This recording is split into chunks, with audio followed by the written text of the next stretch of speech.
Hi everyone, it's Krista. Welcome to my channel. I'm so blessed to be on here and so glad to see you here again. So today I just want to talk to you about why I believe we got the date of the rapture correct. Or we have the general range of when we believe the rapture is going to happen, why we believe we have that correct. So Matthew 24 speaks about the fig tree generation will not pass away before all of these things take place.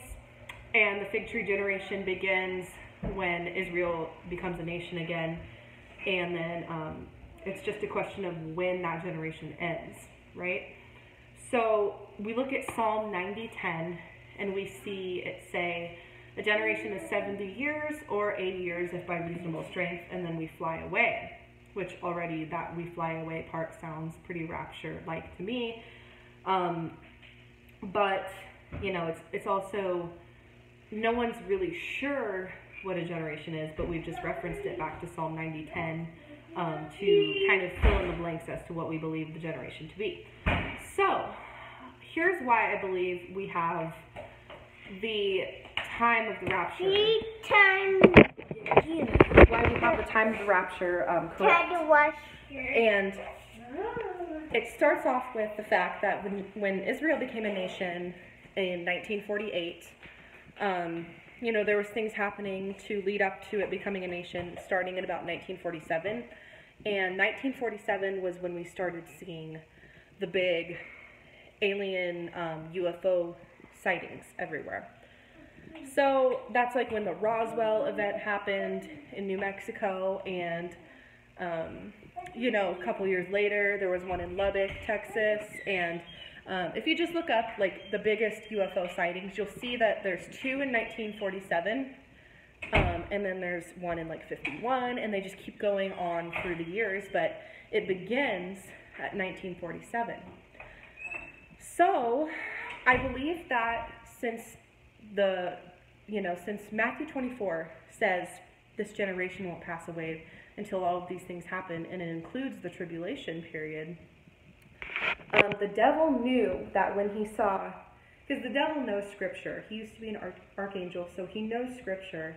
So when he saw the nation of Israel being born again, he knew that that was going to be the final generation, right?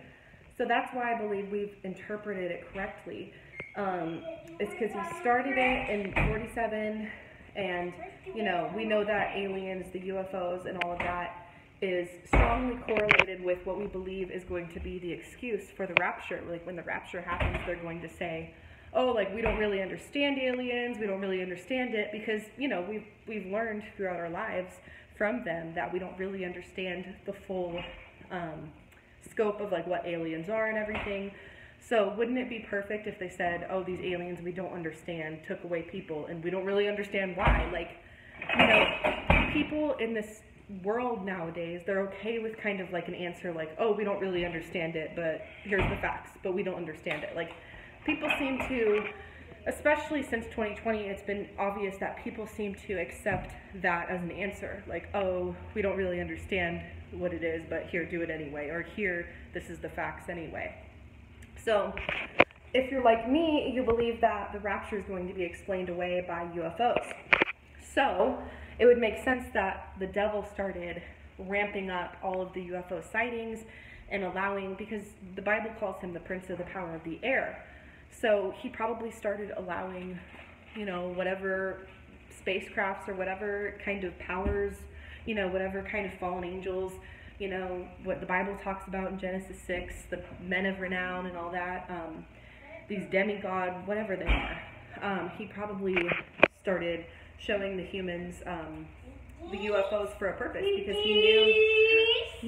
he knew this would be the last generation, and he knew he would have to prime us if we were going to believe. Hang on, I'm going to set the phone down for 1 sec.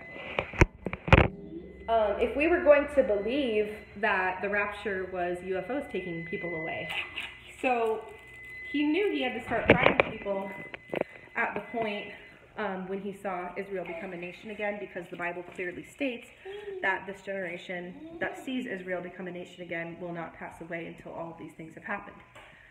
Okay, so that's my first point. My second point is, we believe that 80 years is the maximum for a generation, according to Psalm 90:10. So we are right now approaching, Israel right now is 73 years old.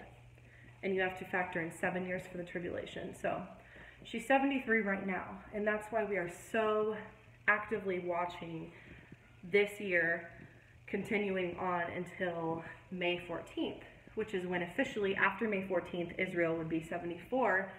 So our connection with Psalm 90:10 and Matthew 24 would not exactly work out for us. So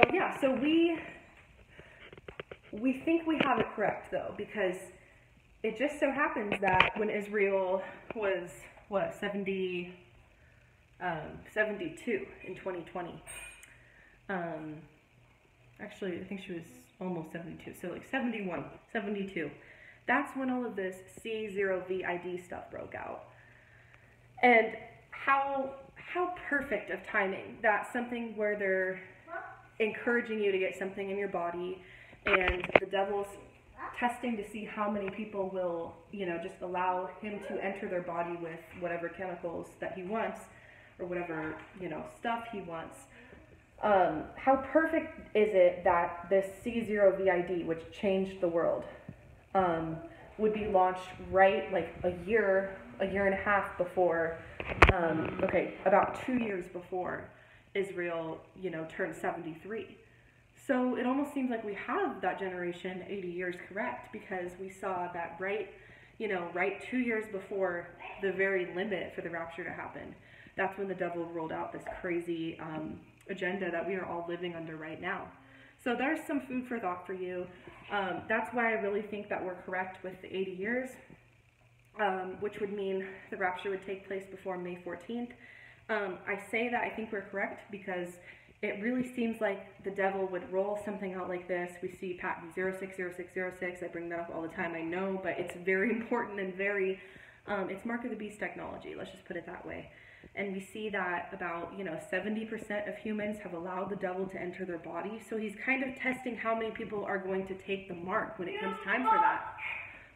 So my encouragement for you is to continue to hold the line, to continue to stand for biblical values, which is that nobody should have access to our bloodstream, our body, except us,